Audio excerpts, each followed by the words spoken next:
Hello, good afternoon, all. Since we are on this theme of limitless, I'd like to narrate this thing. Once upon a time, there was a great king. His name was Janaka. He had everything going for him, but still there was some void. He was miserable and he kept seeking answers. So, in search for those answers, he found one answer which really liberated him. This answer was given by a 12-year-old physically deformed boy. The essence of it is contained in the Ashtavakra Gita. And it says, and he says, in essence, that, O king, you're miserable or you're unhappy or whatever you want to call it, it's because you've not been able to, open your eyes to the infinity within you. Very profound. But how do we access it? How do we get to see the limitlessness inside each of us?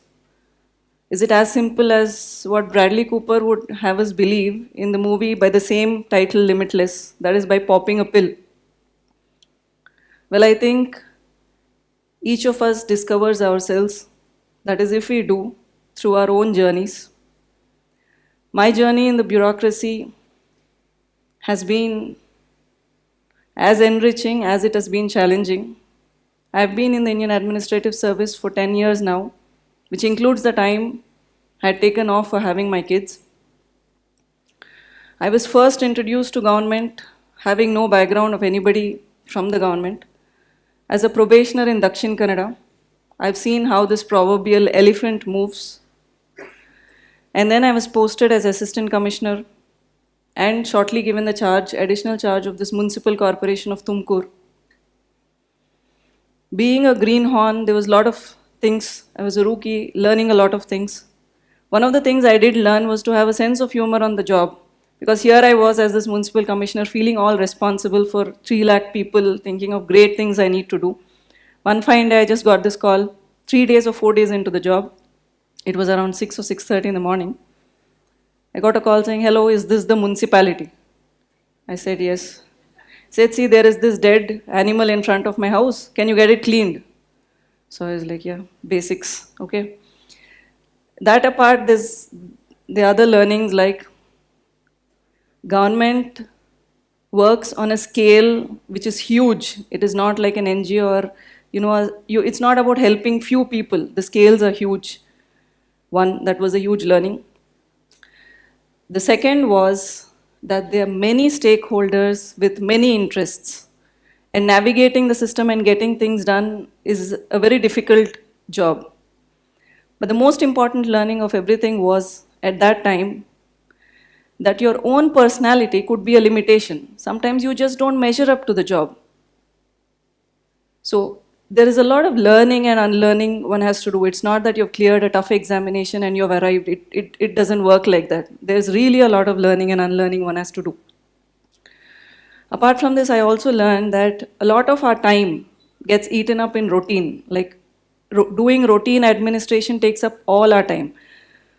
We feel that we are actually, because we are pulled in all directions, we feel we have gone places, but we are actually in the very same place where we began. So one of my fundamental learnings was, with the routine, it's important to have some programs to be able to execute them in a time-bound manner. So as Tumkur Municipal Commissioner, one of my first things we took up was widening and asphalting of roads. So MG Road, if any of you is from Tumkur would know, is one of the busiest roads in Tumkur.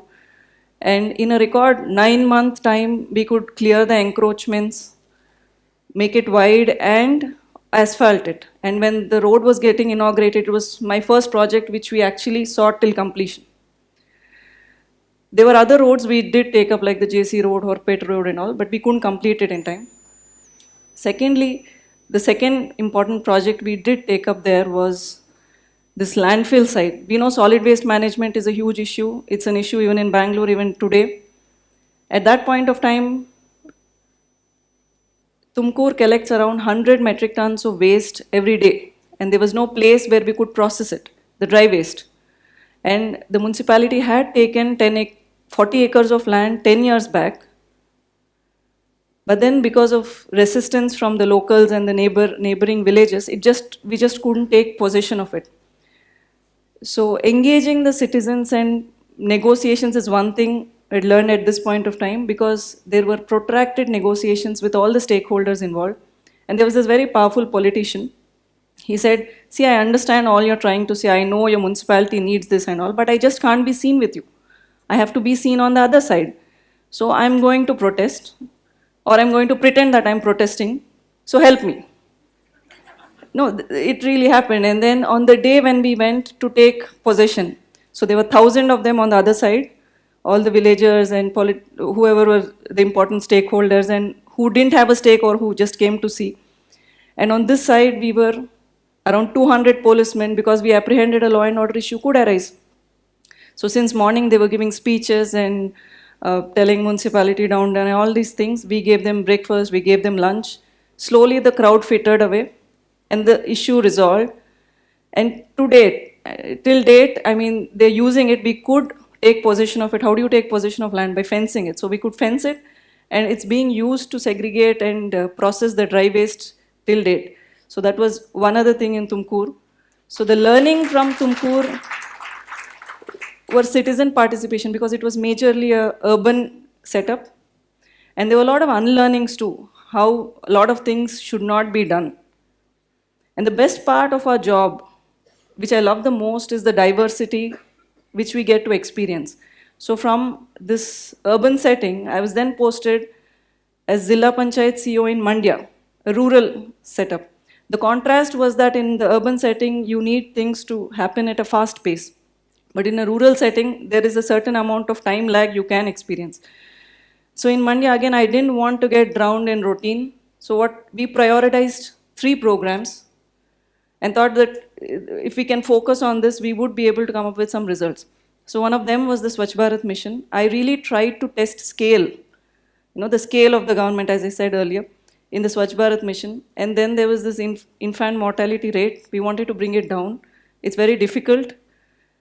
In a place like Mandya, which falls in southern Karnataka, the IMR at that time was 34 infant deaths per month. That's almost an average of 1 child per day. And the third was integrated farming practices. Mandya is primarily a sugarcane growing district, and sugarcane is known as a lazy man's crop. So we wanted to get horticulture, animal husbandry, sericulture, and all, to train farmers to look at diversifying their crop and getting more income. Because sugarcane is not seen to be viable at that time, and a lot of farmers were committing suicide. So of the 3, the first one, which I tried to test scale on, based on different surveys, we realized that there were 1 lakh 20,000, 30,000 odd toilets which needed to be constructed in Mandya. So we said, okay, let's build 1 lakh toilets in this year. That was like constructing 270 toilets in a single day. So this required massive mobilization of material, men, labor, and motivation. You can be motivated for a day, for a week, maybe for a month, but to be motivated for a year, it took a lot of effort. I had toured almost all the 232 Gram Panchayats in Mandya, had innumerable meetings with the Gram Panchayat Adhyakshas, PDOs, watermen, bill collectors. And there's one thing I did realize, that there is no role clarity at the cutting edge, at the last level in government. You get this clarity when there are missions, like there's an election or there's a survey. Some such times there's some role clarity, but generally because this has been the machinery and you've been loading it with a lot of schemes and other things, there really is no role clarity. But by taking up one activity, I realized that the whole organization really got enliven up to the fact, and then we could deliver other schemes also very well. So we did achieve 1 lakh toilets in 1 year. It's just not about physical construction of things, because that can be easily done, but it's about the behavioral change, which takes time. But we had initiated a program, a process of IEC and talking to them. So something was happening. But sadly, just 1 year into the job, I was transferred. I had gone and requested that, please give me just 3 more months, I'll finish. There's this concept of open defecation free district, which most of the districts are now. And I went and requested, because I didn't see any apparent reason why I was transferred. So I went and requested, but it wasn't accepted. I took it in my stride and just went on. The next posting was as DC in Hassan. On getting posted there, I realized that we just had 5 months to conduct a mega event, which was the Mastakabhisheka, wherein 25 lakh pilgrims were expected to come. It was called the Jain Kumbh, happens once in 12 years. There was no institutional memory of what they did in the last 12 years also, because 12 years is a lot of time to maintain all the records. And we had two challenges. One was, because it was a religious congregation and it was a Jain festival, so to say, and Jains are very, very particular on their eating habits and many other habits. We had some 500-600 munis and matas staying with us for an extended period of time. The challenge was that they wouldn't drink water from a borewell which is dug, or a well, or piped water. So how do you give them water? And then they wouldn't use the toilets you have set up for them. They would want to do it in the open. So sanitation and water supply for the munis and matas actually became an issue. And we did make some arrangement for them for that open kind of toilet. And then we got a notice from the Safai Karmachari Commission saying that you are doing, manual scavenging. So there was this tightrope between the religious feelings of a community and the law of the land. We did manage to somehow do it. We gave them water in a very innovative way. And then we replied to these notices also. But the more challenging aspect was scaffolding. You're all aware that the Bahubali statue is 57 feet high and it is located on a hill which is 450 feet. And the last Mastakabhisheka, they took 6 months to put up the scaffolding and we only had 5 months. And then I had this minister who was very particular that this work should be given to a particular agency whom we did not believe had the necessary expertise to carry it out. So I tried reasoning with him. I said, see, if there is a catastrophe, suppose the scaffolding falls, not only there is a loss to life, but also the idol which many Jains believe as a living god and who with so much reverence, some damage to them, to that idol, which is an archaeologically protected monument, is a national disaster. It's a national shame for Kannada. But somehow he just didn't get it. And luckily for me, the chief minister then overruled him and we gave it to a good agency. We could overcome these two challenges and the event went off hassle-free and the user experience has been very good. They said good things about the Mastakabhisheka. But in governance, we face these kind of issues, these kind of challenges on a day-to-day basis. Shortly after the event, I was transferred. And this time I knew why I was transferred also, but I couldn't take it in my stride because I didn't understand for doing honest, good work, you shouldn't be transferred in 7 months. So I challenged it and I came back to the same place. And this time, with many other programs, we had focus on education, especially the 10th standard results. 10th standard, we know, is very important in all our lives, the 10th standard marks especially. When I joined Hassan in 2017 July, I realized that the last academic year's performance, Hassan ranked at 31st place. There are 32 educational districts in Karnataka and we were at rank 31. So it's a very bad state of affairs. We focused on education with education department. And there was a change in syllabus also. The syllabus was upgraded to the NCRT. So we had a lot of workshop for the teachers. I had radio programs. I had written personally to each of the principals and teachers. We had mothers' workshops for students who weren't performing well. So all these steps led Hassan to be ranked at 7 in 2018. And in the history of Hassan, it got ranked first in 2019. In both the qualitative and the quantitative parameters. It's not just the number of people passing and even looking at the pass percentage, but also the number of people who got good marks. So in both these parameters, it ranked first. So it was a hugely satisfying experience. And then subsequently after that, I'm right now in the labor department, which again is a challenging job. But what I have realized that there are many challenges in the job we do. There is political interference, you don't get security of tenure, you don't get time enough to do something.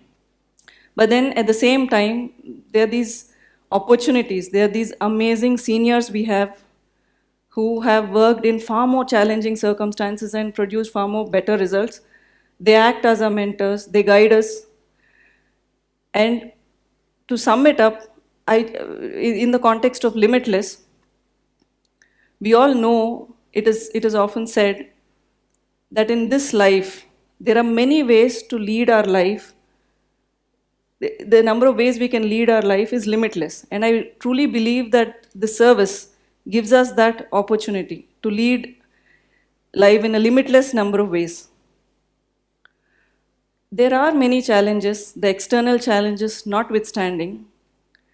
I believe that we have to overcome our own limitations. And we need to do that by constant endeavor. As Gautam Buddha has said, by striving diligently. And by doing the right action, which is the right karma, in the Mahabharatas of our life, to truly get limitless. Thank you.